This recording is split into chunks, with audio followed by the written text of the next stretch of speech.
Person in India है ना, Indian territory के अंदर, है ना, इक्वल प्रोटेक्शन ऑफ लॉ और इक्वालिटी बिफोर लॉ, है ना, किसी भी तरह से, है ना, मना नहीं कर सकते। देखो यहाँ दो टर्म आया है ना, इक्वालिटी बिफोर लॉ, विधि के समक्ष समानता, और विधियों का समान संरक्षण, है ना, इक्वल प्रोटेक्शन ऑफ लॉ।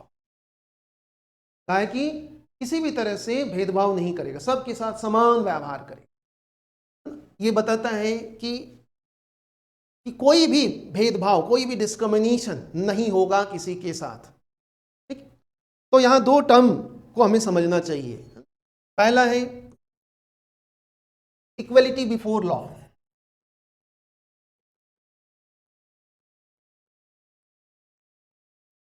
और दूसरा है इक्वलिटी बिफोर लॉ, है ना, विधि के समक्ष समानता, विधि के समक्ष समानता। और दूसरा है equal protection of law,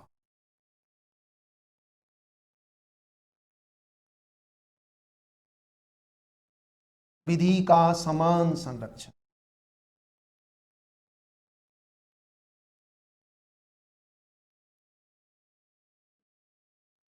equal protection.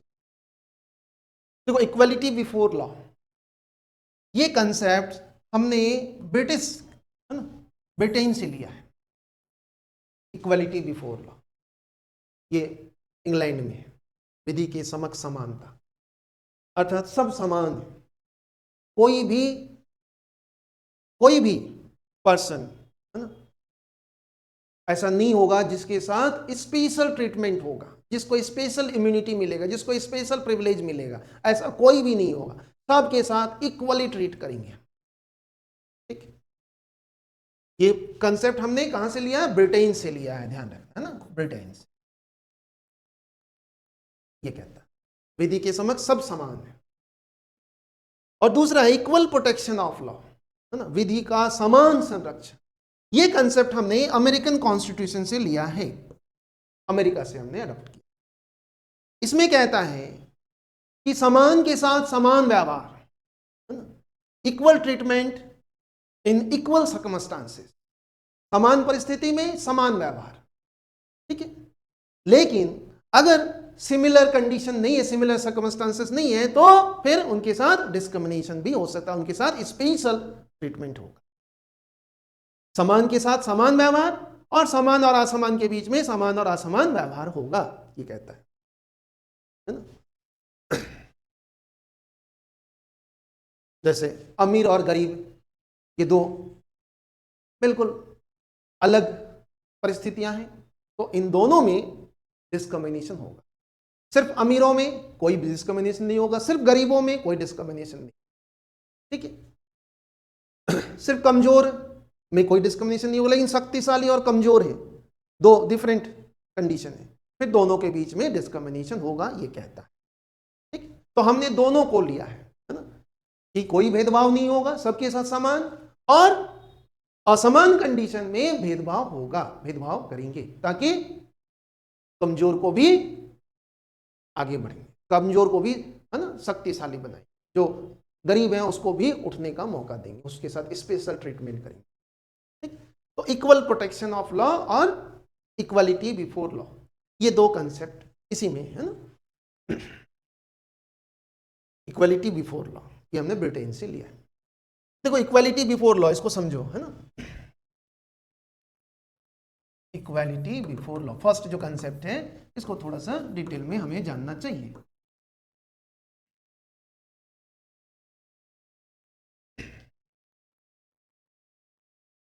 Equality before law, विधि के समक्ष समान। देखो ये कहता है सब बराबर है, कोई नहीं। एक्चुअल में इसी से हमारे यहाँ कानून का शासन लागू होता है, इसी से कानून का शासन, रूल ऑफ लॉ, यही है रूल ऑफ लॉ।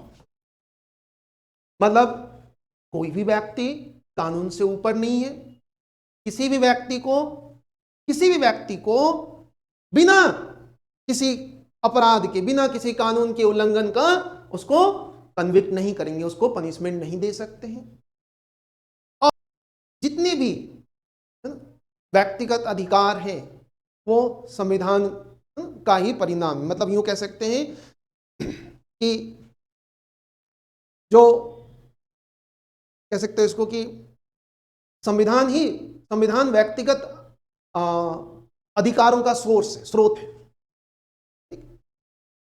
थर्ड वाला जो हमने अभी बताया, संविधान व्यक्तिगत अधिकारों का स्रोत है, ये हमारे यहाँ भारत में ये लागू नहीं होता है, बल्कि हम यूं कहते हैं हमारे यहाँ ये है कि संविधान है ना, कॉन्स्टिट्यूशन से ही है ना व्यक्तिगत अधिकार जो हमें मिला हुआ है, पर्सनल राइट्स, वो संविधान से ही हमें मिला हुआ है। ठीक, तो कानून का शासन का मतलब कि हम सब बराबर हैं, कोई भी कानून से ऊपर नहीं है और बिना किसी कारण के किसी को भी दंडित नहीं करेंगे। बिना किसी कारण का मतलब किसी ने कोई अपराध नहीं किया है, किसी ने कोई कानून को नहीं तोड़ा है तो उसको दंडित नहीं कर सकते। कानून का शासन एक्चुअल में देखो तो जो फंडामेंटल राइट है वो उसका मेन गोल ही यही है, रूल ऑफ लॉ को लाना। मौलिक अधिकार का मुख्य जो उद्देश्य है वो है कानून का शासन स्थापना, और यही डेमोक्रेसी का भी मेन बेस है। जब डेमोक्रेसी नहीं था, जब मोनार्की सिस्टम था, क्या हम सोच सकते थे ये कानून का शासन? नहीं, राजा जिसके साथ जो चाहे कर सकते। आज डेमोक्रेसी, आज लोकतंत्र है, और लोकतंत्र कानून के शासन से चलता है, तो लोकतंत्र में ही कानून का शासन हो सकता है, लेकिन तब जब वो मौलिक अधिकार है ना, हमारे फंडामेंटल राइट, मैंने शुरू में ही बताया था कि हमारे जो मौलिक अधिकार हैं ये हमें सरकारों के मनमाने रवैये से हमें एक तरह से प्रोटेक्ट करता है, हमें सुरक्षा प्रदान करता है, तानाशाहों से हमें बचाता है। हमारा मौलिक अधिकार कैसे बचाता है? कानून के शासन, ठीक है, रूल ऑफ लॉ। तो इक्वलिटी बिफोर लॉ कहता है कि सबको समान, किसी के साथ कोई डिस्क्रिमिनेशन नहीं होगा, सबको इक्वल ट्रीटमेंट मिले। ठीक, वही दूसरा कंसेप्ट है, देखो ये जो प्रोविजन है यह सरकार के लिए, यह सरकारों के लिए, राज्य के लिए यह एक नेगेटिव कह सकते हैं प्रोविजन है सरकारों के लिए, क्योंकि सरकार, स्टेट, राज्य का उद्देश्य क्या है? एक कल्याणकारी राज्य स्थापित करना, एक वेलफेयर स्टेट एस्टैब्लिश करना। और कल्याणकारी राज्य तभी स्थापित कर पाएगा जब कमजोर को, जब वीकर सेक्शन को स्पेशल प्रोविजन करेगा उनके लिए, तभी तो सब मुख्य धारा में आएंगे, मेन स्ट्रीम में आएगा, तभी तो कल्याणकारी राज्य बनेगा। तो मतलब कुछ ग्रुप्स के साथ, कुछ लोगों के साथ स्पेशल ट्रीटमेंट होगा, मतलब भेदभाव होगा, और ये कहता है कि कोई भेदभाव नहीं कर सकते। तो ये मतलब सरकार के लिए यह एक बैरियर है। तो गवर्नमेंट के एस्पेक्ट में देखेंगे, राज्य के एस्पेक्ट में देखेंगे तो इक्वलिटी बिफोर लॉ, विधि के समक्ष समानता, नकारात्मक है। लेकिन वही नागरिकों के एस्पेक्ट में देखें तो यह सकारात्मक, पॉजिटिव है, अफर्मेटिव है। ये नागरिकों के लिए सकारात्मक है और राज्य के लिए यह नकारात्मक है। ठीक है, क्योंकि राज्य के जो गोल है, कल्याणकारी राज्य, वेलफेयर स्टेट एस्टैब्लिश करना, यही राज्य का गोल होता है, आधुनिक जो राज्य। तो वहां ये बैरियर है। ठीक है, तो कानून का शासन। ठीक है, नेक्स्ट हम देखते हैं दूसरा जो कंसेप्ट है वो है equality, equal protection of law. Equal protection of law, विधि का समान संरक्षण।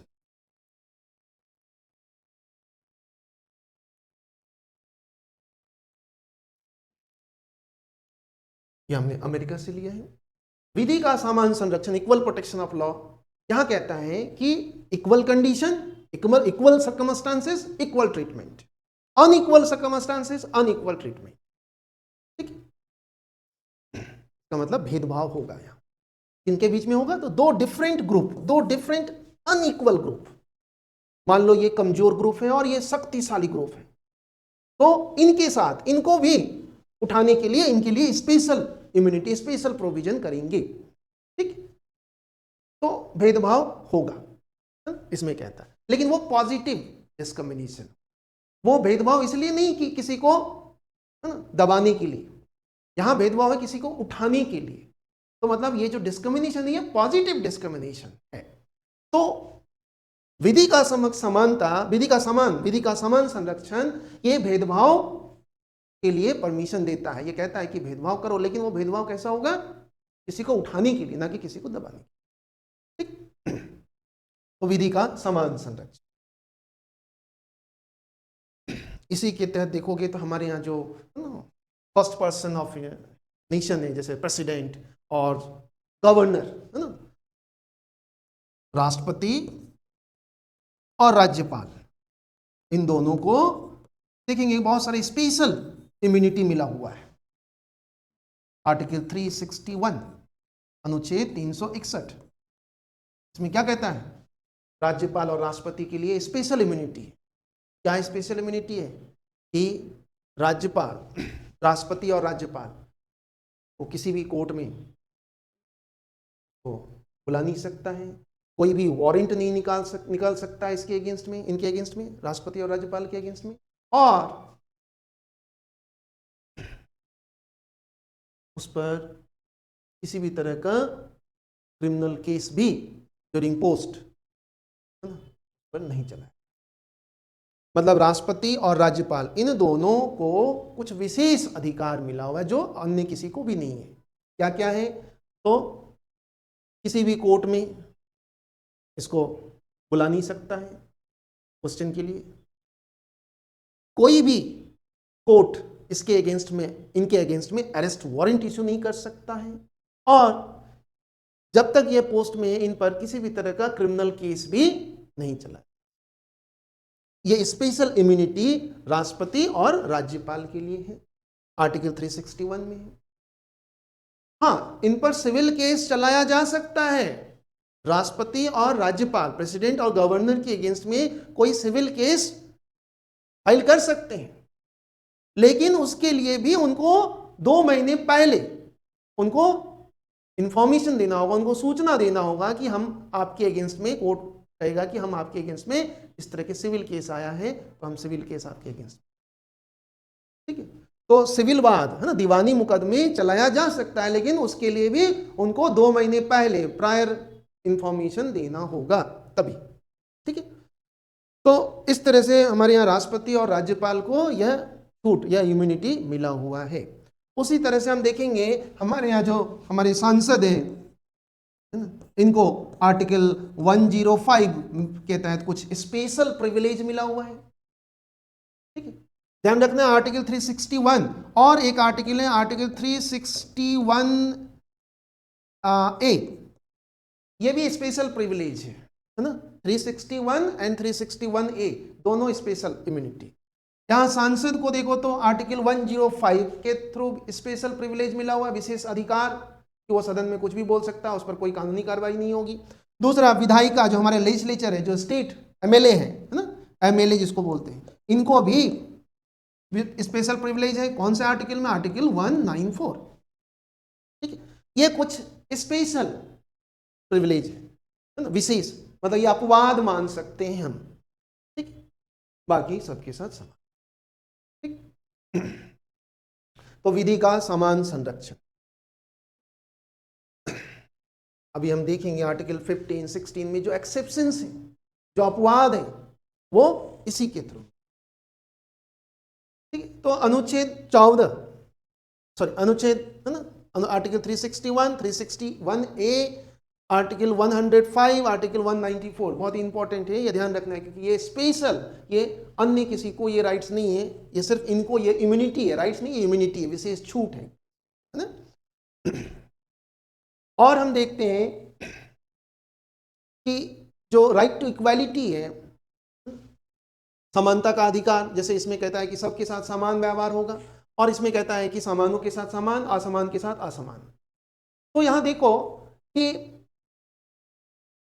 इसमें कहा गया है कि आर्टिकल 14 में कि 31C है ना, और 39,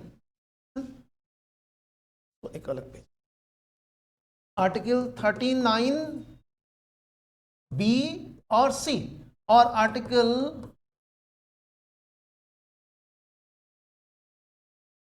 46, ठीक है, आर्टिकल 39B एंड C, ठीक, और आर्टिकल 31C, ठीक है। इनको एग्जीक्यूट करने के लिए, इनको जब हम लागू करते हैं, जैसे कि ये डीपीएसपी के प्रोविजंस हैं, तो इन सबको जब हम लागू करते हैं और उस कंडीशन में अगर आर्टिकल 14 का वायलेशन होता है तो इसको वायलेशन नहीं माना जाएगा, इसको समानता का अधिकार का उल्लंघन नहीं माना जाएगा, ठीक है। कब नहीं माना जाएगा? जब 31C को हम लागू कर रहे हैं और जब 39B और C के प्रोविजंस को लागू करते हैं। जैसे कि हम जानते हैं डीपीएसपी के प्रोविजंस है, इसमें भी कुछ स्पेशल प्रोविजन करने की बात करता है। तो उस कंडीशन में अगर समानता का अधिकार का उल्लंघन होता है तो उसे उल्लंघन नहीं माना जाएगा। तो ये भी क्या हो गया? ये भी इसी का प्रोविजन, नहीं, इक्वल प्रोटेक्शन ऑफ लॉ, ठीक है। तो ये सब कुछ अपवाद है, एक्सेप्शंस है, बाकी सब में ये वाला प्रोविजन, सबके साथ समान व्यवहार होगा। सिर्फ इस कंटेक्स्ट में अगर आर्टिकल 14 का वायलेशन होगा तो यह नहीं माना जाएगा कि इससे समानता के अधिकार का उल्लंघन हुआ है, नहीं माना जाए,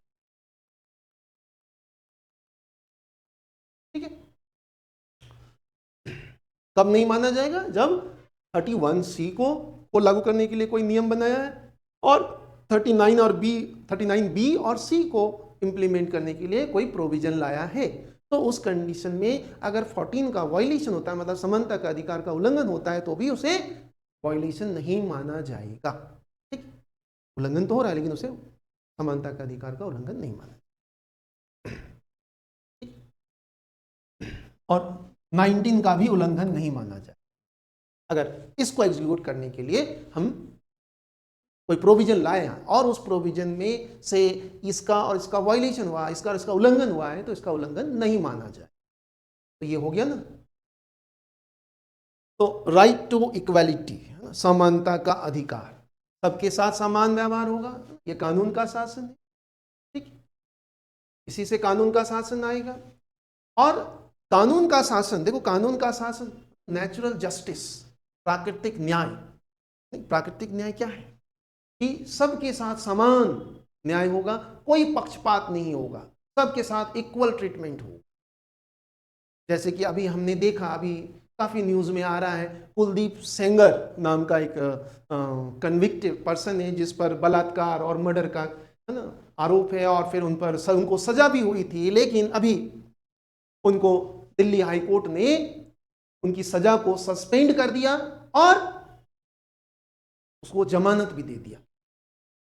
सोचो, जिसको उम्र कैद की सजा मिली है बलात्कार के जुर्म में, है ना, नाबालिग बच्चे का बलात्कार हुआ, उसको उम्र कैद की सजा मिली और हाई कोर्ट उसको जमानत भी दिया और उनकी सजा को, जो उनकी कन्विक्शन है, उसको सस्पेंड भी कर दिया है।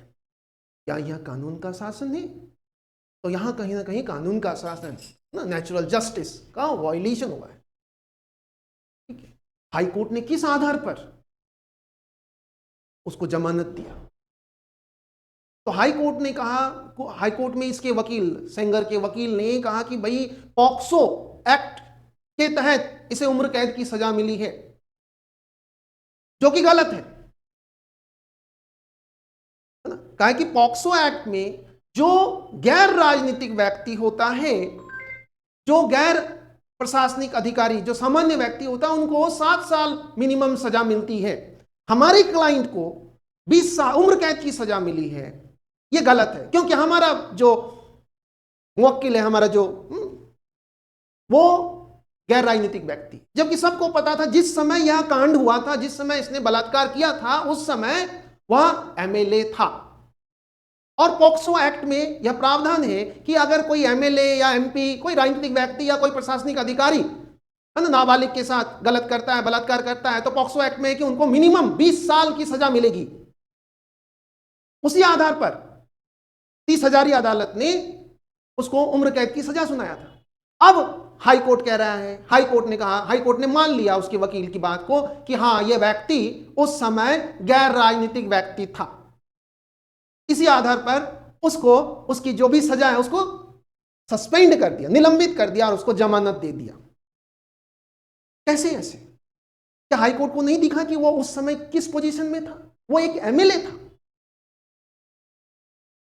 तो यहां प्राकृतिक न्याय है ना, नेचुरल जस्टिस का वायलेशन, क्योंकि यहां पक्षपात है, भेदभाव हुआ है। तो कानून का शासन कहता है किसी के साथ कोई भेदभाव नहीं होगा और जो भी निर्णय होगा, जो भी न्याय होगा वो तार्किक होगा, अतार्किक नहीं। यहां अतार्किक हुआ है, ठीक। तो ये गलत था। तो आर्टिकल 14 राइट टू इक्वालिटी की बात करता है। तो आर्टिकल 14 हमने देख लिया है। अब 14 रिलेटेड ये क्वेश्चंस है, देखो यूपीएससी में आया हुआ है। ऐसा कौन सा कानून है जो एग्जीक्यूटिव और प्रशासनिक अथॉरिटी को कानून लागू करने के मामले में बिना गाइडेंस और बिना कंट्रोल के अपनी मर्जी का पावर दे देता है। मतलब कोई भी अथॉरिटी और ऑफिसर को है ना अनकंट्रोल पावर देता है, कोई ऐसा लॉ, कोई ऐसा कानून, तो वो कौन से आर्टिकल का वायलेशन कर रहा है।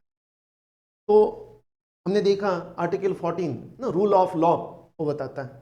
आर्टिकल 14 रूल ऑफ लॉ को ही एक तरह से जस्टिफाई करता है। तो रूल ऑफ लॉ क्या कहता है कि कोई भी कानून से ऊपर नहीं है ना, सबके लिए कानून बराबर। तो बिना कंट्रोल के, बिना कोई गाइडेंस के कोई अथॉरिटी को ऐसा पावर मिलता है जो अनगाइडेड हो और अनकंट्रोल्ड हो, तो मतलब वो तो फिर कुछ भी कर सकता है, मतलब वो कानून से ऊपर है। तो ये कौन से आर्टिकल का वायलेशन कर रहा है? तो आर्टिकल 14, सिंपल। तो ऐसे क्वेश्चंस यूपीएससी में आता है ना, तो ध्यान रखना इसका आंसर हो जाएगा आर्टिकल 14, ठीक है। तो अब हमारा नेक्स्ट आर्टिकल, आर्टिकल 14 हमने देखा, अब नेक्स्ट आर्टिकल देखेंगे, आर्टिकल 15, राइट अगेंस्ट डिस्क्रिमिनेशन, भेदभाव के विरुद्ध अधिकार। इस आर्टिकल में देखो आर्टिकल 15 है ना, इसमें कहता है state shall not discrimination against any citizen. देखो यहां सिटीजन शब्द का इस्तेमाल किया गया आर्टिकल 15 में, है ना। आर्टिकल 15 कहता है सिटीजन, इसका मतलब ये सिटीजन के लिए है, ध्यान रखना है, ये सभी के लिए नहीं है। जैसे कि हमने आर्टिकल 14 देखा, उसमें कोई सिटीजन वर्ड यूज नहीं किया, दैट मीन्स आर्टिकल 14 सबके लिए है, जो सिटीजन यहां रह रहे हैं वो और जो एलियंस हैं उनके लिए भी है। लेकिन 15 में सिटीजन के लिए है ना, state shall not discrimination against any citizen on the ground of, है ना, डिस्क्रिमिनेशन नहीं करेगा किस ग्राउंड पर? तो religion,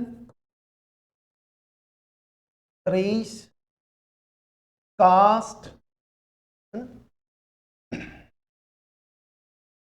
religion, race, caste, sex है, और बर्थ प्लेस ना, प्लेस, बर्थ प्लेस।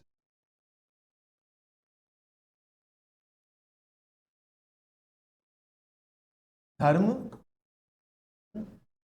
नस्ल, या इसको बोलते हैं मूल वंश, कास्ट, जाति, लिंग, और जन्म स्थान। सिटीजन्स के साथ स्टेट, है ना, किसी भी तरह का इनमें से किसी के आधार पर, है ना, केवल देखो ओनली लिखा होता है, state shall not discrimination on the ground of, है ना, religion, race, caste, sex, birth place, और है ना ओनली ऑन एनी ग्राउंड्स, है ना। तो देखो यहां दो और टर्म यहां समझना है हमें, ओनली, केवल, ठीक है, और दूसरा है कि किसी भी आधार पर, इनमें से किसी आधार पर, है ना, इनमें से किसी के आधार पर, है ना, ऑन एनी ग्राउंड।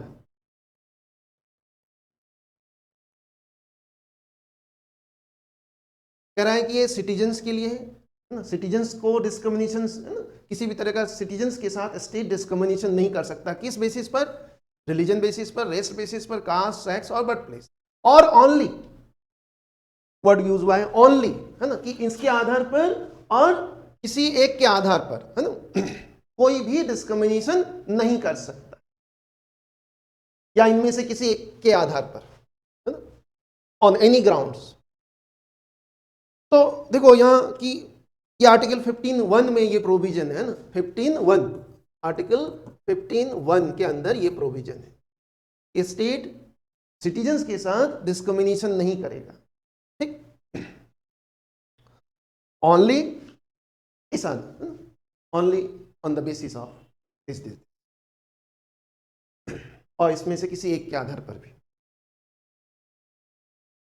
तो आप देखो कि ये कह रहा है कि इनके आधार पर कोई डिस्क्रिमिनेशन नहीं होगा। हमारे यहाँ होता था इस तरह का, आप बिफोर इंडिपेंडेंट देखोगे कि इस तरह के ना रिलीजन बेसिस पर, धर्म ना जाति के आधार पर भेदभाव होता था, ठीक। तो इसको मौलिक अधिकार फंडामेंटल राइट में प्रोविजन किया कि इस तरह से कोई डिस्क्रिमिनेशन, बेसिकली देखो तो हमारे यहाँ जो डिस्क्रिमिनेशन हुआ है फ्रॉम एंशिएंट टाइम वो इन्हीं के आधार पर हुआ है, ठीक है। तो कहता है कि इन सब के आधार पर डिस्क्रिमिनेशन नहीं हो सकता, भेदभाव नहीं कर सकता है राज्य, ठीक है। 15(1) में ये प्रोविजन है ना। 15 में तो कहता है कि राइट अगेंस्ट डिस्क्रिमिनेशन, भेदभाव नहीं होगा। 15(1) में कह रहा है कि किस बेसिस पर भेदभाव नहीं होगा, तो इनके आधार पर, ठीक है। अब देखो कि 15(1) में ये प्रोविजन किया है स्टेट के अगेंस्ट में, ये स्टेट को रिस्ट्रिक्ट करता है। 15(1) में क्या है, स्टेट को रिस्ट्रिक्ट करता है, ठीक। स्टेट के लिए स्टेट ऐसा कोई भी प्रोविजन नहीं कर सकता है जो सिटीजन्स को, भारतीय नागरिकों को इस तरह का कोई भेदभाव, है ना, सहन करना। वही 15(2), आर्टिकल 15(2) ये प्राइवेट को भी, इंडिविजुअल्स को भी रिस्ट्रिक्ट करता है।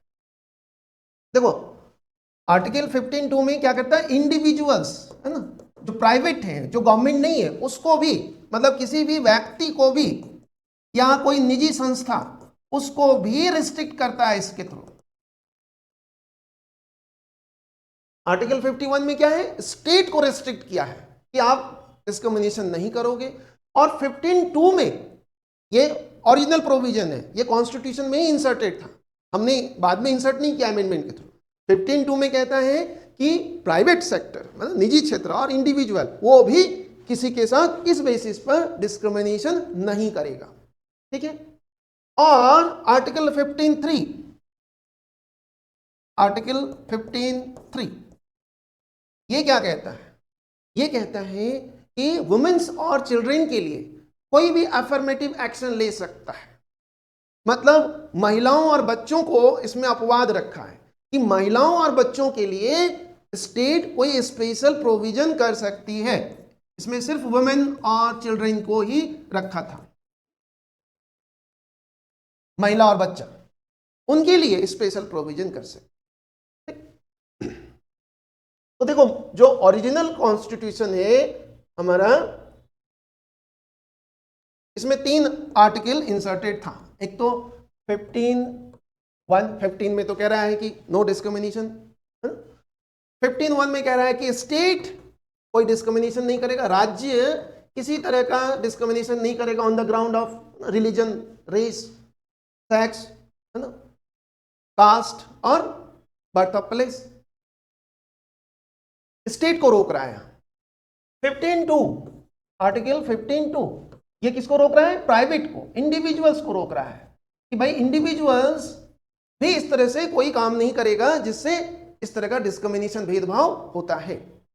और 15(3), आर्टिकल 15(3) ये कहता है कि वुमेन्स और चिल्ड्रन के लिए, है ना, महिलाओं और बच्चों के लिए, वुमेन्स एंड चिल्ड्रन, है ना, इन दोनों के लिए, महिला और बच्चा, बच्चों के लिए सरकार, राज्य स्पेशल प्रोविजन कर सकता है, अफर्मेटिव एक्शन ले सकता है, सकारात्मक, है ना, कदम उठा सकता है, और वो आर्टिकल 15 का वायलेशन नहीं माना जाएगा। मतलब इनके लिए स्पेशल प्रोविजन कर सकता है और ये भेदभाव नहीं माना जाएगा। ये ओरिजिनल जो मूल जो संविधान था उसमें है ये, ठीक है। महिला और बच्चे के लिए भेदभाव को सपोर्ट करता है संविधान। आर्टिकल 15 के अंदर ये 15(1) क्या है, 15(2) क्या है, 15(3) क्या है, ये हमने देखा। अब देखो 15(4) ये बाद में ऐड हुआ है। 15(4) 15(4) में क्या प्रोविजन ऐड हुआ है? तो देखो इसमें, इसको जानने से पहले ये जानना है हमें कि ये 15(4) कब ऐड हुआ। देखो ये ऐड हुआ है फर्स्ट अमेंडमेंट, है ना, पहला संविधान संशोधन, है ना, फर्स्ट अमेंडमेंट से इसको जोड़ा गया था, पहला संविधान संशोधन।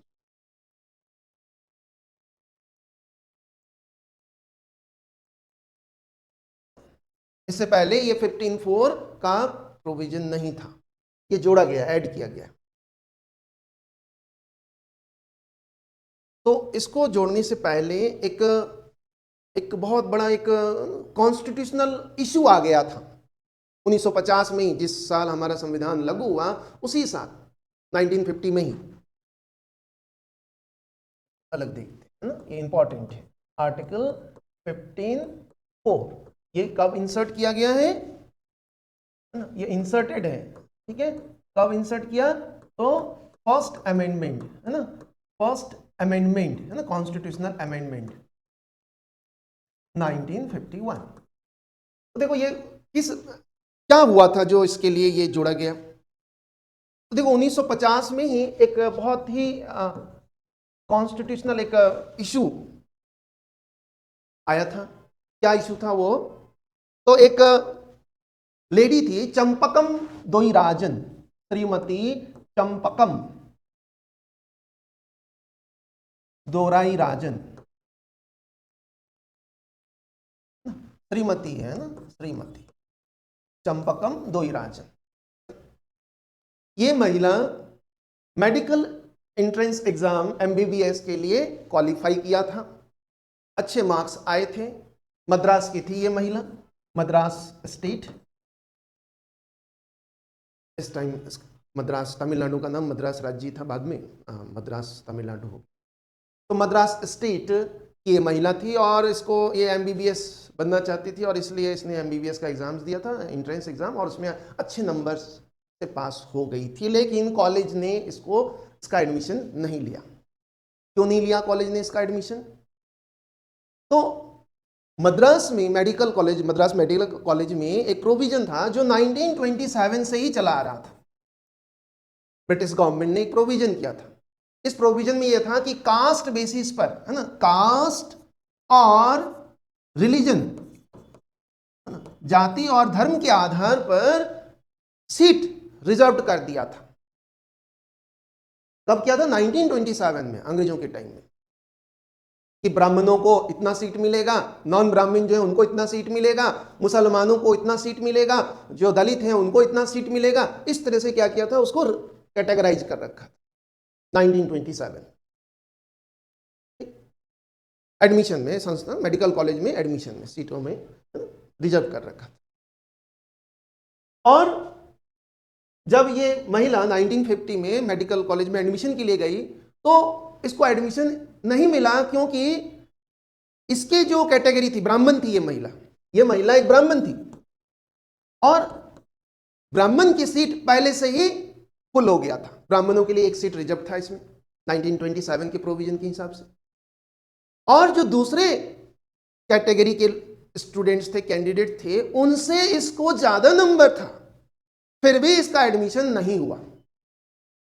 तो इसने कहा कि ये तो हमारे फंडामेंटल राइट का वायलेशन है, क्योंकि इसी साल 1950 में ही फंडामेंटल राइट, और आर्टिकल 15 कहता है कि कोई डिस्क्रिमिनेशन नहीं करेगा स्टेट। तो इस समय इस महिला ने मद्रास हाई कोर्ट में केस कर दिया कि भाई मेरा नंबर अन्य कैंडिडेट से, अदर जो कैंडिडेट्स था उससे ज्यादा है, फिर भी मेरा एडमिशन नहीं हुआ और उनका एडमिशन हो गया, तो ये तो मेरे फंडामेंटल राइट, मेरे आर्टिकल 15 का वायलेशन हुआ है, मेरे साथ डिस्क्रिमिनेशन हुआ है। तो मद्रास हाई कोर्ट ने कहा कि बिल्कुल सही बोल रहे हो आप, आर्टिकल 15 कहता है कि भाई कोई डिस्क्रिमिनेशन नहीं हो सकता है। तो मद्रास हाईकोर्ट ने इस पर जजमेंट दिया, है ना। इस जजमेंट को इसी के नाम से चंपकम द्वैराजन केस, है ना। इसमें क्या जजमेंट आया, देखो इसका निर्णय बहुत ही इंपॉर्टेंट। यही जजमेंट फर्स्ट अमेंडमेंट का आधार बना, बेस बन गया। इस जजमेंट में यह दिया कि बिल्कुल सही बोल रही है ये, मतलब इसके फेवर में डिसीजन दिया कि हमारा कॉन्स्टिट्यूशन कहता है कि कास्ट रिलीजन बेसिस पर कोई डिस्क्रिमिनेशन नहीं होगा। तो मतलब ये जो प्रोविजन है, जो प्री कॉन्स्टिट्यूशनल प्रोविजन है, ये गलत है, ये नॉन कॉन्स्टिट्यूशनल प्रोविजन। तो इस बेसिस पर 1927 का जो प्रोविजन था उसको इलीगल डिक्लेयर कर दिया। मतलब चंपकम द्वैराजन ने कहा कि भाई, है ना, जाति, है ना, धर्म, है ना, इन सब के आधार पर कोई भेदभाव नहीं होगा, सबके लिए समान है ना, कोई भेदभाव नहीं कर सकता, भेदभाव नहीं होगा, नहीं होगा कहा, कोई डिस्क्रिमिनेशन नहीं होगा। मतलब अब उस महिला को एडमिशन मिल गया, ठीक है, क्योंकि उसका नंबर ज्यादा था तो उससे उसका एडमिशन हो जाएगा अब। तो ये जजमेंट जब जैसे ही आया, ये जजमेंट चंपकम द्वैराजन जजमेंट, वैसे ही गवर्नमेंट, स्टेट को लगा कि ये तो हमारे लिए, हमारे अगेंस्ट में ये जजमेंट, क्योंकि अगर हम जाति, धर्म और इन सब के बेसिस पर अगर हम स्पेशल प्रोविजन नहीं कर पाएंगे तो फिर तो जो बैकवर्ड हैं, जो कमजोर हैं, उनको फिर कैसे अपलिफ्ट करेंगे, उनको फिर कैसे उठाएंगे। तो इस समय नेहरू जी, अंबेडकर जी, ये सब जानते ही, वही सब कौन थे इस टाइम, प्राइम मिनिस्टर थे नेहरू जी, हमारे अंबेडकर साहब इस टाइम लॉ मिनिस्टर थे। तो इन सब ने कहा कि भाई ये तो फिर हमारा जो वेलफेयर स्टेट का जो कंसेप्ट है वो फिर पूरा ही नहीं हो पाएगा, ये तो बैरियर है जजमेंट चंपकम द्वैराजन। तो इस प्रोविजन को, मतलब इस जजमेंट को उलटना होगा, वायलेट करना होगा, तभी स्टेट किसी बैकवर्ड क्लास को, किसी वीकर सेक्शन को वो स्पेशल रिजर्वेशन दे सकता है इंस्टीट्यूशंस में, एजुकेशनल इंस्टीट्यूशन में। यहीं से शुरू होता है रिजर्वेशन का concept after enact of our constitution. पहले भी था रिजर्वेशन, जैसे मैंने बताया आपको, लेकिन संविधान लागू होने के बाद हम देखें तो फर्स्ट, है ना, टाइम इसने, चंपकम द्वैराजन केस ने रिजर्वेशन को रिजेक्ट कर दिया कि नहीं, किसी के लिए कोई प्रोविजन नहीं कर सकते स्पेशली जाति और धर्म के बेसिस पर, तो बिल्कुल नहीं। तो गवर्नमेंट डर गई, गवर्नमेंट को लगा कि भाई अब तो हम स्पेशल प्रोविजन कर ही नहीं सकते, तो कैसे, फिर कैसे जो वीकर सेक्शन है उनको, उनके लिए उनको कैसे उठाए। और जरूरी है कि भाई वो तो हमेशा से पिछड़ा रहा है, उनको उठाना, उनके लिए स्पेशल प्रोविजन, उनको रिजर्व करना होगा उनके लिए कुछ सीट्स। तो इसी कंटेक्स्ट में, इसी जजमेंट के तुरंत बाद फर्स्ट अमेंडमेंट आया था, पहला संविधान संशोधन आया था, फर्स्ट अमेंडमेंट आया 1951। और इसी अमेंडमेंट के थ्रू क्या जोड़ा गया, आर्टिकल 15 और कहा कि भाई जो वीकर सेक्शन है ना, SC, ST और अदर वीकर सेक्शंस, उनके लिए एजुकेशनल डेवलपमेंट के लिए और सोशल डेवलपमेंट के लिए, इकोनॉमिक डेवलपमेंट के लिए, उनके लिए एडमिशन में, है ना, जो प्राइवेट, सरकारी और प्राइवेट इंस्टीट्यूशंस हैं उसमें एडमिशन दिया जाएगा, स्पेशल प्रोविजन किया, मतलब रिजर्वेशन किया जाएगा। इसी में रिजर्वेशन का प्रोविजन फर्स्ट टाइम किया, है ना, रिजर्वेशन, आरक्षण।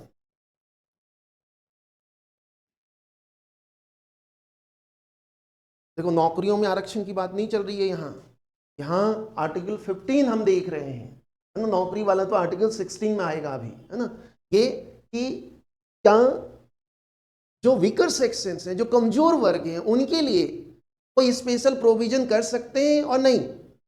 चंपकम दोईराजन ने कहा कि नहीं, सबके लिए समान होगा, कोई जाति और धर्म के बेसिस पर, सेक्स के बेसिस पर कोई डिस्क्रिमिनेशन नहीं होगा। तो उसी जजमेंट को यहां क्या किया, फर्स्ट अमेंडमेंट के थ्रू इनवैलिड कर दिया। ठीक है, उस जजमेंट को खत्म कर दिया। मतलब चंपकम दोईराजन जजमेंट का इंपैक्ट खत्म अब इस अमेंडमेंट से।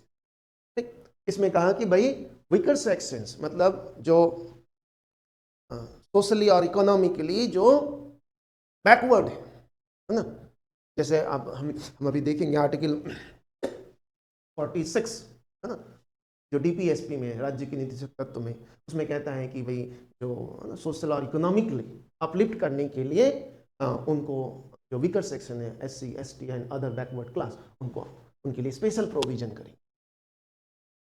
तो इस जजमेंट से तो वो स्पेशल प्रोविजन को रिस्ट्रिक्ट कर रहा है ये जजमेंट, तो इसके लिए वो अमेंडमेंट किया। मतलब 46 को, आर्टिकल 46 को एग्जीक्यूट करने के लिए ये प्रोविजन ऐड कर दी कि अब एजुकेशनल इंस्टीट्यूशंस में वीकर सेक्शन के लिए सीट्स रिजर्व्ड होगा।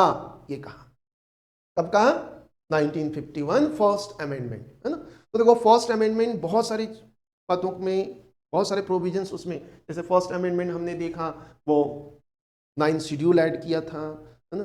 अब ये भी ऐड किया था फर्स्ट अमेंडमेंट। इसमें कहा गया कि भाई रिजर्वेशन होगा किसके लिए, तो एससी, एसटी और अदर वीकर सेक्शन, है ना। क्यों होगा, इससे उनके सोशली और इकोनॉमिकली अपलिफ्टमेंट होगा अगर ऐसा रिजर्वेशन हम करें। सामाजिक और आर्थिक उत्थान के लिए हमें रिजर्वेशन देना होगा। किसको देना होगा, ओबीसी, एससी और एसटी। ये एडमिशन में किसी भी शैक्षणिक संस्था, एजुकेशनल इंस्टीट्यूशन में रिजर्वेशन की बात की। ठीक है, तो आज जो एजुकेशनल इंस्टीट्यूशंस में जो रिजर्वेशन मिलता है एससी, एसटी, ओबीसी को, वो आर्टिकल 15(4) के थ्रू मिलता है। ठीक है, तो चंपकम दोईराजन केस एक बहुत ही इंपॉर्टेंट केस है, ये ध्यान रखना। चंपकम दोईराजन केस बना ना इसी महिला के नाम पर ये केस। ठीक है, आर्टिकल 15(4), ठीक है, 15(4) हमने देखा। अब जो एग्जाम्स हो रहे हैं, कोई भी एग्जाम्स देखो तो उसका पैटर्न, पेपर का पैटर्न बहुत डीप पूछा जाए, है ना। तो डीप स्टडी चाहिए, इंटेंस स्टडी चाहिए, तभी अच्छा कर पाओगे, है ना। अभी इन दिनों जो एग्जाम्स हो रहे हैं, आप देखोगे बहुत सारे स्टेट में भी एग्जाम्स, बहुत सारे एग्जाम्स होते रहते हैं, लेकिन अब ये हो रहा है कि जो मिनिमम क्राइटेरिया रखा है कटअप का, वो क्वालिफाई नहीं कर पा रहे हैं और सीट वैकेंट रह रहा है। तो paper day by day, year by year बहुत टफ होता जा रहा है पेपर का पैटर्न। तो हमें भी उसी लेवल का प्रिपरेशन करना चाहिए, है ना।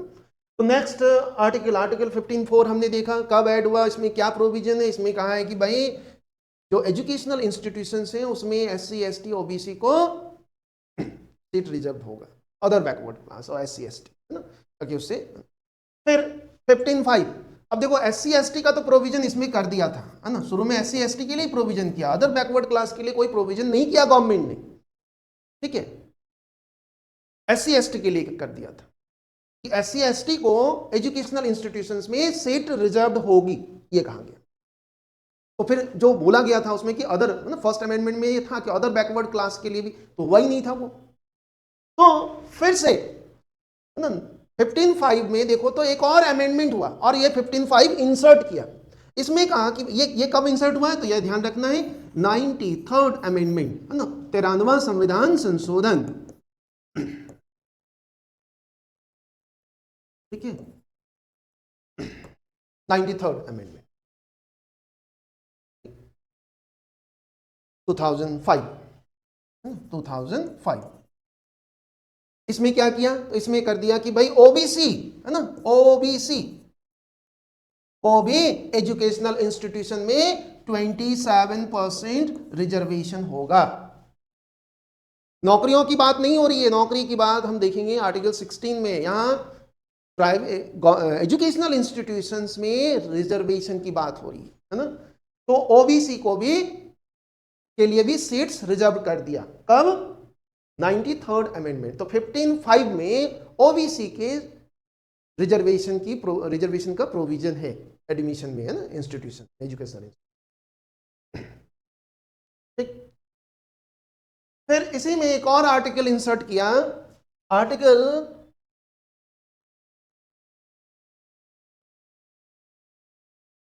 15(6), सब आर्टिकल 6 है ना। इसमें क्या किया, तो इसमें जो वीकर सेक्शन है, जो इकोनॉमिकली वीकर सेक्शन है, जिसको हम लोग ईडब्ल्यूएस बोलते हैं ना, इकोनॉमिकली वीकर सेक्शन, इनके लिए भी सीट्स रिजर्व कर दिया एजुकेशनल इंस्टीट्यूशन में एडमिशन की। ठीक, कब किया ये, तो इसके लिए अमेंडमेंट किया। तो 100 अमेंडमेंट नंबर है, संविधान संशोधन नंबर 103 है ना, 2019। इनके लिए भी सीट्स रिजर्व कर दिया। 10% सीट्स इनके लिए भी रिजर्व होगा फॉर एजुकेशनल इंस्टीट्यूट। आर्टिकल 15(5)(6) ये बहुत ही इंपॉर्टेंट अमेंडमेंट्स हैं, पूछा जाता है एग्जाम्स में, ध्यान रखना है। 93 फर्स्ट अमेंडमेंट के में तो SC/ST के लिए सीट्स रिजर्व किया था। फिर 93rd अमेंडमेंट से ओबीसी के लिए सीट रिजर्व किया। और 103 है ना, ये जो संविधान संशोधन है, इसके थ्रू ईडब्ल्यूएस है ना, इकोनॉमिकली वीकर सेक्शन, आर्थिक रूप से जो पिछड़ा है, उनके लिए एजुकेशनल इंस्टीट्यूशन में 10% सीट्स रिजर्व कर दिया। ठीक, और अभी रिसेंटली एक और अमेंडमेंट हुआ है, वो तो इसी के थ्रू प्रोविजन किया है। जैसे वुमेन्स और चिल्ड्रंस के लिए स्पेशल बहुत सारे प्रोग्राम वगैरह चलाते हैं, तो वो डिस्क्रिमिनेशन नहीं माना जाएगा क्योंकि इसमें प्रोविजन है।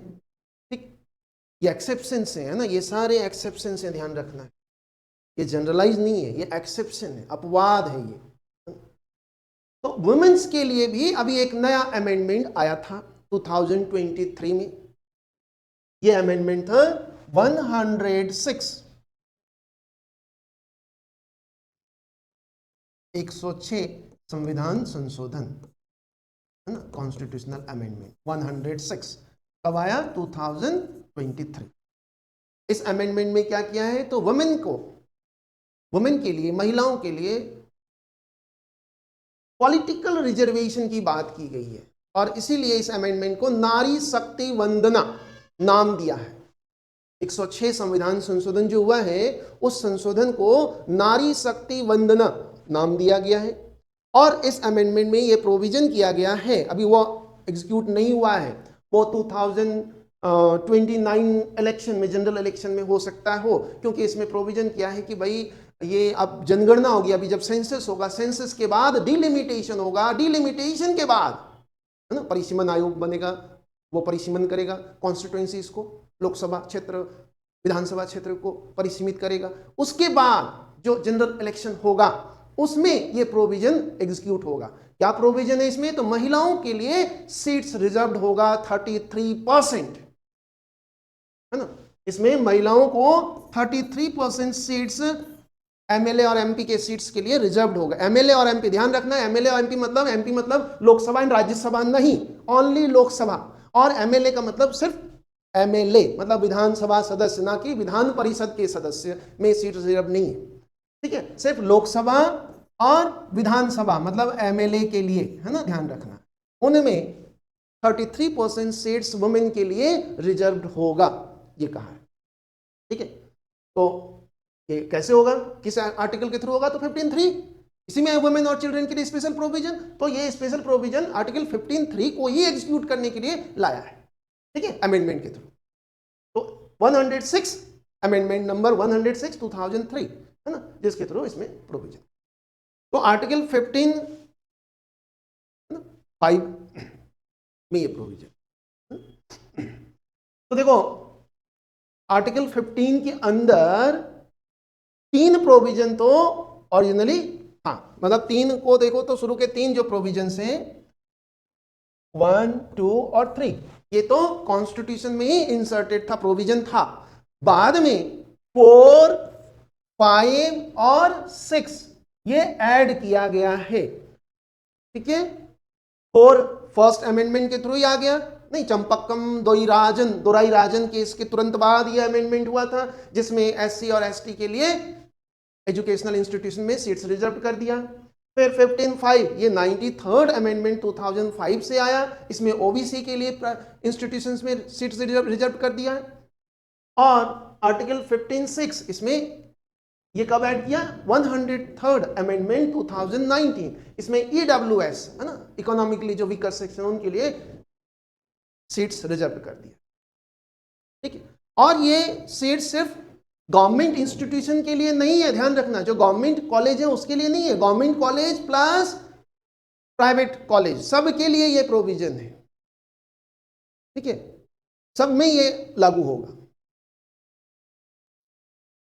जैसे कि हम देखेंगे ये प्राइवेट इंस्टीट्यूशन में भी लागू होगा, इसका मतलब ये आर्टिकल 29 का भी वायलेशन है ना, तो उसको वायलेशन नहीं माना जाएगा। जैसे हम जानते हैं आर्टिकल 29 क्या कहता है, आर्टिकल 29 अभी हम पढ़ेंगे, आर्टिकल 29(2) इसमें कहता है कि गवर्नमेंट है ना, जो कॉलेजेस हैं, जो राज्य के जो कॉलेजेस हैं, उसमें कोई भी राज्य, मतलब जो राज्य चलाते हैं, जो डायरेक्टली चलाते हैं और इनडायरेक्टली, मतलब प्राइवेट इंस्टीट्यूशन, ऐसे प्राइवेट इंस्टीट्यूशन जिसको राज्य ग्रांट करता है, वो सारे इंस्टीट्यूशन में, वो सारे कॉलेजों में कोई डिस्क्रिमिनेशन नहीं होगा, ये कहा है। लेकिन यहां तो हो रहा है, ठीक है, यहां एडमिशन में डिस्क्रिमिनेशन हो रहा है, तो इसको डिस्क्रिमिनेशन नहीं माना जाएगा, ये एक्सेप्शंस है। ठीक है, ये जैसे हमने आर्टिकल 14 में पढ़ा equality before law, equal protection of law, तो ये इक्वल प्रोटेक्शन ऑफ लॉ को एग्जीक्यूट करने के लिए है, विधि के समान संरक्षण उसको लागू करने के लिए। तो ये एक्सेप्शंस है, ये अपवाद है, इसको यूनिवर्सल नहीं मान सकते कि ऐसा हर जगह होता है, नहीं, हर के साथ नहीं होगा, सिर्फ और सिर्फ जो स्पेशल है, जो वीकर है, उनके लिए है ये प्रोविजन। देखो आप, है ना, तो फिर तो सभी वीकर हो गया, सभी आ गया इसमें, देखो तो, है ना, ईडब्ल्यूएस इकोनॉमिकली जो वीकर सेक्शन वो भी आ गया। ठीक है, एससी एसटी भी आ गया, ओबीसी भी आ गया, सब आ गया, माइनॉरिटी भी इसमें आता है, सब आ गया। तो आज सब के लिए कुछ ना कुछ सीट्स एजुकेशनल इंस्टीट्यूशंस में रिजर्व्ड है, लेकिन इकोनॉमिकली बेसिस। ओबीसी में भी क्रीमी लेयर है, आप जानते हैं, है ना, ईडब्ल्यूएस में भी इकोनॉमिक क्राइटेरिया है, एससी एसटी के लिए कोई इकोनॉमिक क्राइटेरिया नहीं है, जो भी एससी एसटी हैं उनको एडमिशन मिलता है। ठीक, तो आर्टिकल 15(4), 15(5), 15(6) ये बाद में टाइम टू टाइम अमेंडमेंट के थ्रू पार्लियामेंट ने इंसर्ट किया, जोड़ा है ना। 15(1), 15(2), 15(3) तो पहले से ही संविधान में था, ये ओरिजिनल कॉन्स्टिट्यूशन में है। ठीक है, और अभी जो 106 संविधान संशोधन किया है 2023 में, इसमें ये 15(3) को ही एग्जीक्यूट करने के लिए, हालांकि ये जो महिलाओं को पॉलिटिकल रिजर्वेशन की बात, ये बहुत पहले से ही चला आ रहा है। ठीक है, 1996 में तो इसको पार्लियामेंट में पास भी कर दिया था, लेकिन वो एग्जीक्यूट ही नहीं, बहुत पुराना बिल है। अब जाकर ये पास हुआ है अमेंडमेंट। अब इसमें यह है कि भाई ये महिलाओं को भी अब राजनीतिक आरक्षण, मतलब एमएलए और एमपी के सीट्स में, लोकसभा के सीट्स में रिजर्वेशन मिलेगा। ठीक है, लेकिन ये रिजर्वेशन के अंदर ही रिजर्वेशन मिलेगा, मतलब एससी एसटी ओबीसी अलग नहीं, वो अब उसी में होगा, है ना। एससी एसटी में भी रिजर्वेशन होगा महिलाओं को 33%, और जो अनरिजर्व सीट्स हैं उनमें भी 33% रिजर्व, मतलब अनरिजर्व जो सीट्स हैं उसमें 33%, जो एससी एसटी के लिए सीट्स रिजर्व हैं ऑलरेडी उसमें 33% वुमेन्स के लिए भी, वुमेन एससी एसटी के लिए रिजर्व होगा, ओवरऑल नहीं होगा, ये ध्यान रखना है। और ये कब लागू होगा, जब सेंसस आएगा, मतलब जनगणना होगी, जनगणना के बाद डिलिमिटेशन कमीशन बनेगा, मतलब परिसीमन आयोग बनेगा, परिसीमन आयोग जब परिसीमन कर देगा उसके बाद ही जब नया इलेक्शन होगा तो तो मे भी शायद 2029 का जो लोकसभा चुनाव होगा, मतलब नेक्स्ट इलेक्शन, तब तक हम उम्मीद करते हैं कि ये आरक्षण लागू हो जाएगा। क्योंकि अभी हमने देखा है कि 2026 अगले साल सेंसस होने वाला है, तो 26 में अगर सेंसस हो जाता है तो 27 तक, 2027 अगले साल, मतलब एक साल तो लग ही जाता है पूरे डाटा आने में सेंसस का। तो 27 में सेंसस आएगा, फिर अगर 28 में, 27 और 28 2 साल बचा हुआ है, उस 2 साल में अगर परिसीमन हो जाता है, परिसीमन भी टाइम लगता है, परिसीमन होगा 2 साल कम से कम मान के चलो, क्योंकि हमने देखा है अभी तक 4 बार परिसीमन हो चुका है, उसमें देखा है हमने 2 साल 3 साल लगता ही लगता है। तो उसके बाद फिर तो शायद संभावना ये भी है कि 2029 लोकसभा इलेक्शन, जनरल इलेक्शन में ये एग्जीक्यूट ना भी हो। ठीक है, तो आर्टिकल 15 हमने देखा। अब नेक्स्ट आर्टिकल है आर्टिकल 16, उसको हम लोग देखते हैं। आर्टिकल 15 हमने देखा, नेक्स्ट आर्टिकल 16, दोनों एक जैसे ही हैं, आर्टिकल 15 और 16 दोनों में कहता है कि डिस्क्रिमिनेशन नहीं होगा, है ना। लेकिन 15 में डिस्क्रिमिनेशन, इसमें किस तरह का डिस्क्रिमिनेशन, कब, कहाँ, तो पब्लिक एम्प्लॉयमेंट, है ना, right to equality of opportunities in matters of public employment, है ना, सार्वजनिक रोजगार के मामले में अवसरों की समानता का, है ना, अधिकार। मतलब सरकारी नौकरियों में सबको इक्वल अपॉर्चुनिटी मिलेगा, सबको समान अवसर मिलेगा, यह अधिकार अनुच्छेद 16 हमें देता है ना। तो देखो आर्टिकल 16 ये सिर्फ एम्प्लॉयमेंट के एस्पेक्ट में है ना? लोक नियोजन में, सरकारी नौकरियों आरक्षण कहा है कि भाई इसमें भी वही है कि रिलीजन, है ना, रेस, कास्ट, सेक्स और प्लेस ऑफ बर्थ, जन्म स्थान।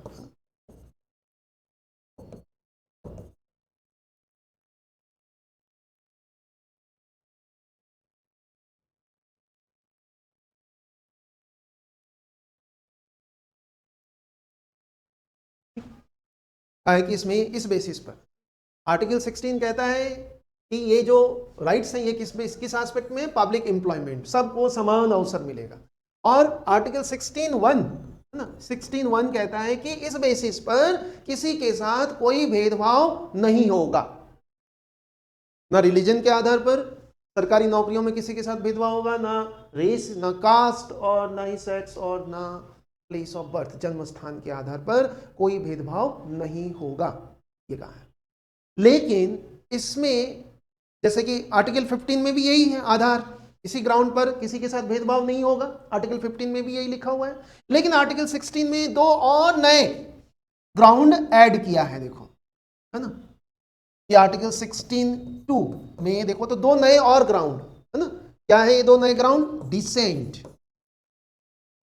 और रेजिडेंस।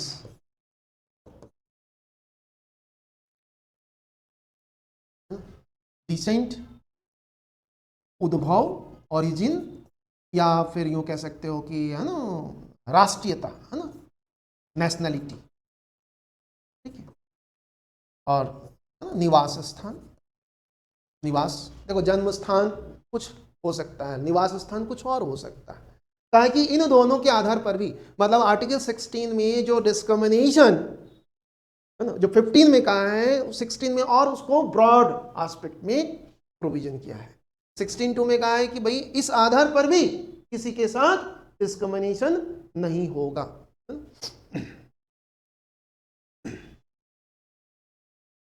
तो 2 नए और ग्राउंड जोड़ा गया है भाई।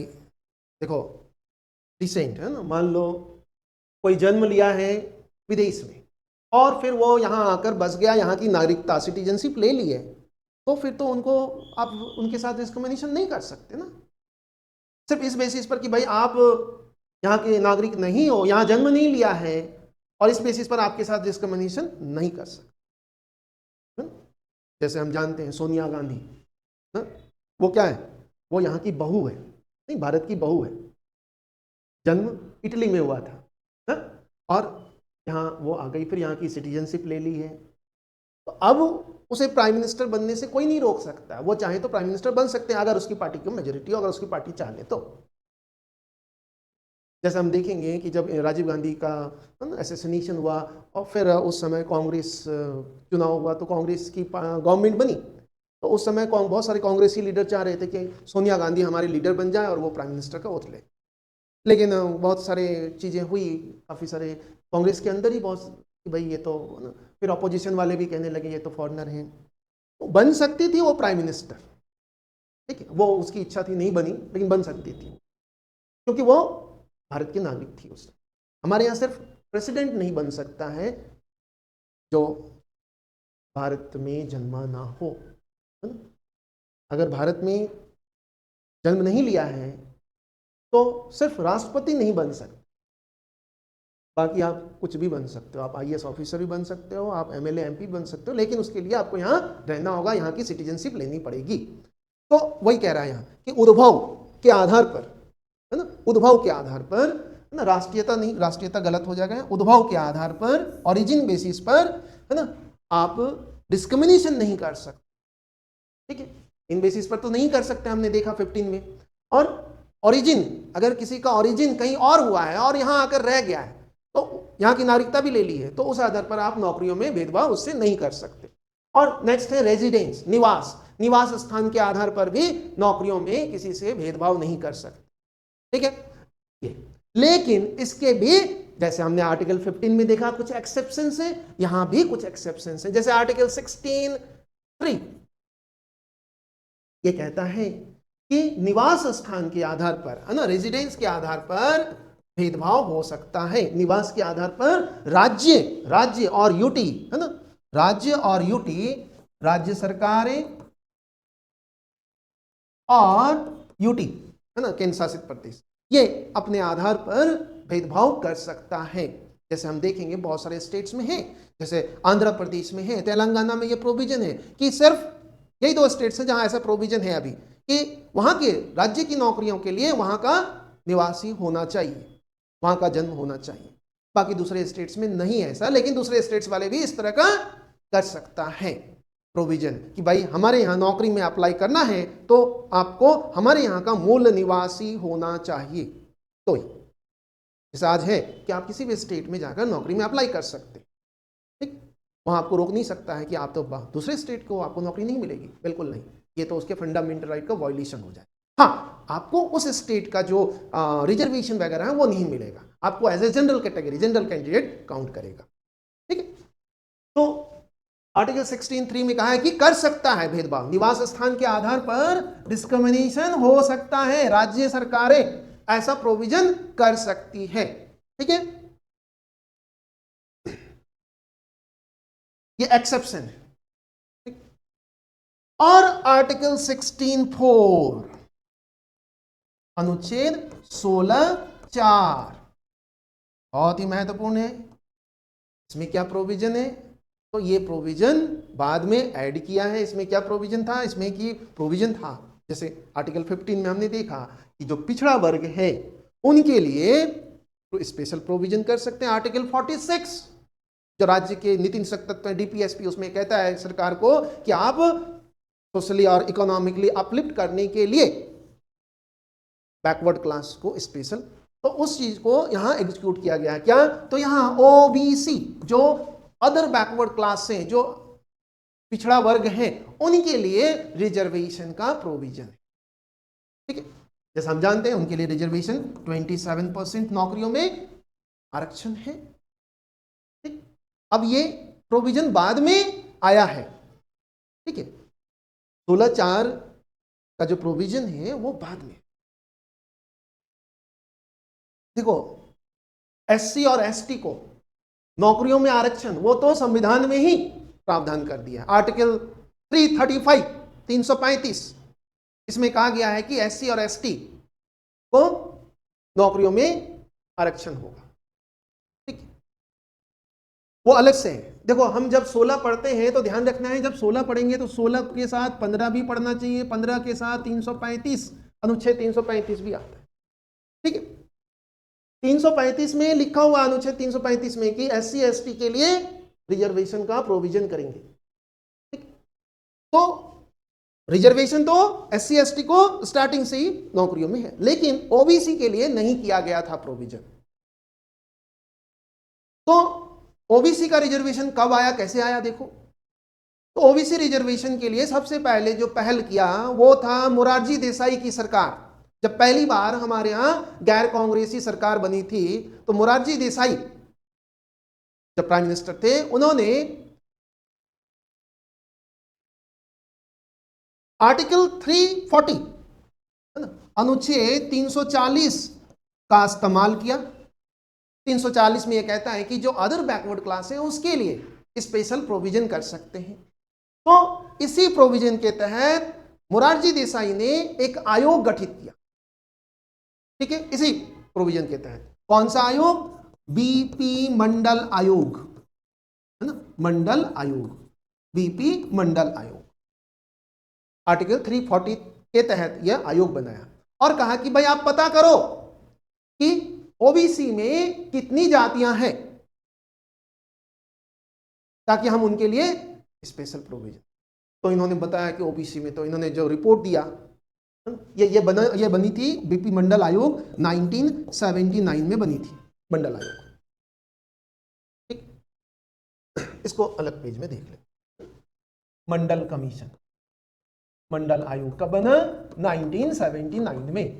ठीक है, किस आर्टिकल के तहत ये फॉर्म हुआ है? ध्यान रखना, आर्टिकल 340, क्योंकि 340 में कहता है कि ओबीसी के लिए स्पेशल प्रोविजन कर सकते हैं। उसी के तहत मंडल आयोग मोरारजी देसाई सरकार ने बनाया बीपी मंडल की अध्यक्षता में। इसको कहा गया कि भाई आप पता करो कि ओबीसी में कितने लोग हैं, कितने कैटेगरी है, कितने जातियां हैं। तो इन्होंने जो पता किया तो पता चला कि भाई ओबीसी में तो बहुत सारी जातियां हैं, है ना। इन्होंने पता किया इतनी जातियां हैं ओबीसी में, ओबीसी के तहत इतनी जातियां हैं, और लगभग कुल जनसंख्या का 52% कहा कि ओबीसी है, 52%। तो इतनी जातियों को आरक्षण कैसे? जैसे SC ST को तो जनसंख्या के आधार पर, है ना, उनकी जनसंख्या का जो भार है उसी बेसिस पर उनको रिजर्वेशन, और ओबीसी की जनसंख्या का भार तो 52%, 52% रिजर्वेशन पॉसिबल ही नहीं। तो मंडल कमीशन का रिपोर्ट आया, लेकिन तब तक मोरारजी देसाई की सरकार ही चली गई, जनता पार्टी की सरकार ही चली गई, और फिर से कांग्रेस की सरकार आ गई, इंदिरा गांधी की सरकार। उन्होंने इस पर कोई स्टेप ही नहीं लिया। फिर 1990 में, 1990 में, 1990 में इस टाइम एक माइनॉरिटी गवर्नमेंट, विश्वनाथ प्रताप सिंह जिसके प्राइम मिनिस्टर थे, मिला जुला सरकार था, अल्पमत का सरकार था। उस सरकार ने बीपी सिंह, विश्वनाथ प्रताप सिंह उसके प्राइम मिनिस्टर थे। उसने क्या किया, उस मंडल आयोग की जो रिपोर्ट था उसको कहा कि हम लागू करते। तो 1990 में विश्वनाथ प्रताप सिंह, है ना, बीपी सिंह की गवर्नमेंट,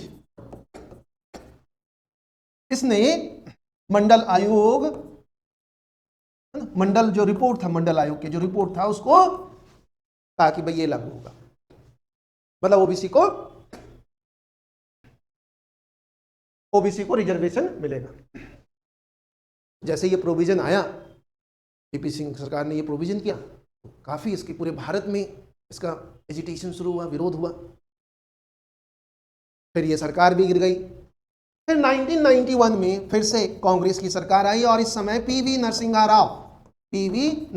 राव की गवर्नमेंट बनी, कांग्रेस की। और नरसिम्हा राव गवर्नमेंट ने मंडल आयोग के रिपोर्ट को कुछ चेंज करते हुए लागू करने की घोषणा कर दिया। क्या चेंज किया इसने मंडल आयोग की रिपोर्ट में? दो चीज चेंज की। पहला कि इनको, ओबीसी को 27% रिजर्वेशन दो, ओबीसी को।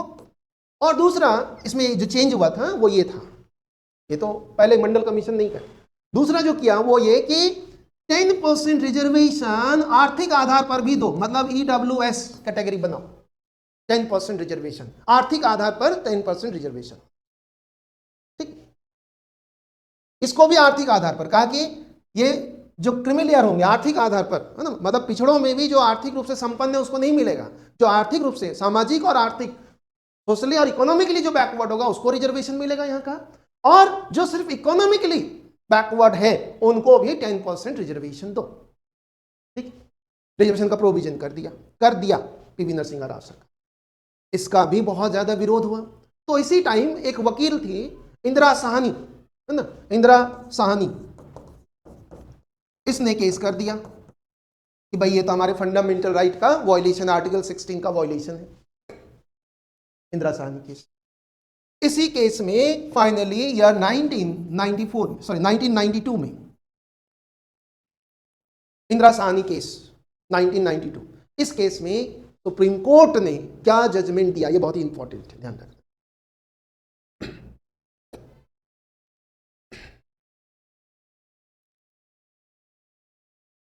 ठीक है, तो Indira Sahni case supreme court ने जब मंडल कमीशन की रिपोर्ट आया और बीपी सिंह नरसिंह राव चेंज करते हुए इसको एग्जीक्यूट करने की बात करी, काफ़ी हंगामा हुआ इस टाइम। तो इंदिरा साहनी ने केस किया और 1992 में ये जजमेंट आया था। ये बहुत ही इंपॉर्टेंट जजमेंट। इस जजमेंट में क्या प्रोविजन, इसमें क्या जजमेंट दिया, इसमें 3 बातें थी, ध्यान रखना। पहला कि ओबीसी का जो रिजर्वेशन होगा वो आर्थिक आधार पर होगा, मतलब क्रीमी लेयर बनाओ, है ना, जो क्रीमी लेयर से ऊपर है वो रिजर्वेशन नहीं मिलेगा। और उसके लिए भारत सरकार को आदेश दिया कि एक कमिटी बनाओ और ये डिसाइड करेगा कि क्रीमी लेयर क्या लेवल होना चाहिए, है ना। तो भारत सरकार ने एक कमिटी बनाई थी, रामनंदन समिति, 1993 में, है ना। इस समिति को इन्वेस्टिगेट करना था, रिपोर्ट सौंपना था कि किस इनकम ग्रुप को के ऊपर वालों को क्रीमी लेयर माना जाएगा और किस इनकम ग्रुप वाले, इनकम से नीचे वाले को नॉन क्रीमी लेयर माना जाएगा। जो क्रीमी लेयर होगा उसको रिजर्वेशन नहीं देंगे ओबीसी में, है ना, मतलब सिर्फ सोशली रिजर्वेशन नहीं मिलेगा, सोशली और इकोनॉमिकली जो बैकवर्ड होगा उसी को रिजर्वेशन मिलेगा, ये कहा। तो कहा कि भाई क्रीमी लेयर क्राइटेरिया बनाओ, और उसके लिए भारत सरकार ने बाद में 1993 में अगले साल एक कमेटी बनाया, रामनंदन कमेटी। फिर इस कमेटी की रिपोर्ट आया और उस रिपोर्ट की बेसिस पर क्रीमी लेयर डिसाइड हुआ ना। शुरू में था 96 में 2.5 लाख था, फिर बढ़ता गया, आज तो 8 लाख है। 8 लाख से अब को रिजर्वेशन नहीं मिलेगा, 8 लाख से नीचे को रिजर्वेशन। पहला ये कहा। दूसरा इसमें क्या कहा कि ये जो ईडब्ल्यूएस वाला है ना, 10% रिजर्वेशन का जो प्रोविजन पीवी नरसिंह राव सरकार ने कहा कि नो, ये लागू नहीं होगा। ठीक है, ईडब्ल्यूएस रिजर्वेशन नहीं चलेगा। तो मतलब कांग्रेस की सरकार ने 1991 में ही जो आज हम देख रहे हैं ईडब्ल्यूएस रिजर्वेशन आया है 2019 में, वो कांग्रेस ने 1991 में किया था, लेकिन सुप्रीम कोर्ट ने इस प्रपोजल को रिजेक्ट कर दिया था, इस प्रावधान, है ना, ताकि रिजर्वेशन सिर्फ इकोनॉमिक बेसिस पर साहनी केस में, इंदिरा साहनी केस में कहा कि सिर्फ आर्थिक आधार पर रिजर्वेशन नहीं दे। और तीसरा इसने एक और चीज बताया कि भाई 50% रिजर्वेशन जो होगा 50% से ज्यादा नहीं होगा। इसी बेसिस पर आर्थिक आधार पर जो रिजर्वेशन का क्राइटेरिया था वो खत्म कर दिया, ताकि भाई ऑलरेडी SC ST को 23% रिजर्वेशन है, 22.5, और अब ओबीसी को आपने 27% रिजर्वेशन दे दिया, तो 50% का क्राइटेरिया फुल, इसलिए ईडब्ल्यूएस को रिजर्वेशन नहीं मिलेगा। तो इंदिरा साहनी केस 1992 में 3 बातें निकल कर आई थी कि ओबीसी क्रीमी लेयर, ओबीसी का जो मंडल आयोग का जो रिपोर्ट था उसको अब अप्रूवल मिल गया, मतलब कोर्ट ने भी परमिशन दे दिया। तो अब ओबीसी को नौकरियों में रिजर्वेशन मिलेगा, लेकिन तब मिलेगा जब रामनंदन समिति क्रीमी लेयर का क्राइटेरिया रिपोर्ट देगा। ठीक है, तो बाद में 1995-96 में जाकर ओबीसी को रिजर्वेशन मिलना शुरू हुआ। दूसरा, ये ईडब्ल्यूएस को रिजर्वेशन नहीं मिलेगा। क्यों नहीं मिलेगा? क्योंकि रिजर्वेशन का जो क्राइटेरिया हो 50% से ज्यादा नहीं होना चाहिए, इसलिए ईडब्ल्यूएस का रिजर्वेशन को खत्म कर, है ना। तो मंडला, है ना, 16(4) में ओबीसी का इस तरह से ओबीसी को रिजर्वेशन मिल गया। बाद में अभी 2019 में एक और अमेंडमेंट लाया, 103 अमेंडमेंट, संविधान संशोधन। और इस संशोधन से क्या किया, ईडब्ल्यूएस जो इकोनॉमिकली जो वीकर सेक्शन है उनको भी अब 10% रिजर्वेशन दे दिया। ठीक है, मतलब वो जो 50% जो क्राइटेरिया था उसका एक तरह से वायलेशन हुआ। लेकिन ये वायलेशन एक्चुअली पहले भी हो चुका था, है ना। कब हुआ था, तो ये वायलेशन बहुत पहले 1994 में ही 50% क्राइटेरिया का उल्लंघन हो गया था। किसने किया था, तो तमिलनाडु गवर्नमेंट ने क्या किया था, वहां 69% अपने स्टेट में नौकरियों में आरक्षण कर दिया था, 69% रिजर्वेशन कर दिया था, 69%। बताओ, वही वो 50% का प्रोविजन का वायलेशन हुआ था। तो जबकि सुप्रीम कोर्ट का ये कि भाई 50% से ज्यादा मतलब रूल कर दिया, वो प्रोविजन कर दिया, फिर उसको कैसे आप एग्जीक्यूट करोगे। तो इस समय तमिलनाडु गवर्नमेंट की इस प्रोविजन को सेंट्रल गवर्नमेंट ने क्या किया, 9वीं अनुसूची में जोड़ दिया, है ना, 9th शेड्यूल में जोड़ दिया। ठीक है, इसको ऐड कर दिया। हम जानते हैं कि 9th शेड्यूल क्यों बना था। 9th शेड्यूल कि भाई इसमें गवर्नमेंट, पार्लियामेंट, है ना, थ्रू अमेंडमेंट ऐसे प्रोविजंस ऐड कर सकता है जिसका जुडिशरी रिव्यू नहीं कर सकता, और ये कॉन्स्टिट्यूशन का वायलेशन था। तो उसने क्या किया, गवर्नमेंट ने तमिलनाडु, भारत सरकार ने, उस समय की जो कांग्रेस की सरकार थे उसने तमिलनाडु की सरकार को फेवर देने के लिए, फेवर लेने के लिए, पॉलिटिकल रीजन है, इस प्रोविजन को 9th शेड्यूल में जोड़ दिया, और इस तरह से 50% का जो कंसेप्ट था उसका वायलेशन हुआ। इसी बेसिस पर समय समय पर विभिन्न राज्यों की सरकारों ने केंद्र से यह मांग किया कि भाई, मतलब प्रपोजल भेजा केंद्र को कि हमारे स्टेट में हम चाहते हैं कि मोर देन 50% रिजर्वेशन करें, तो आप इस प्रोविजन को 9th शेड्यूल में ऐड करो। लेकिन हम ये भी जानते हैं कि 2007 में सुप्रीम कोर्ट का ही एक वर्डिक्ट आया था, एक जजमेंट आया था कि भैया आप अगर 9th शेड्यूल का मिसयूज किया तो हम उस पर भी रिव्यू करेंगे। तो 2007 के बाद 9th शेड्यूल का मिसयूज ही नहीं हुआ, मतलब गवर्नमेंट डर गए कि भाई इसका रिव्यू होगा और हम पकड़े जाएंगे।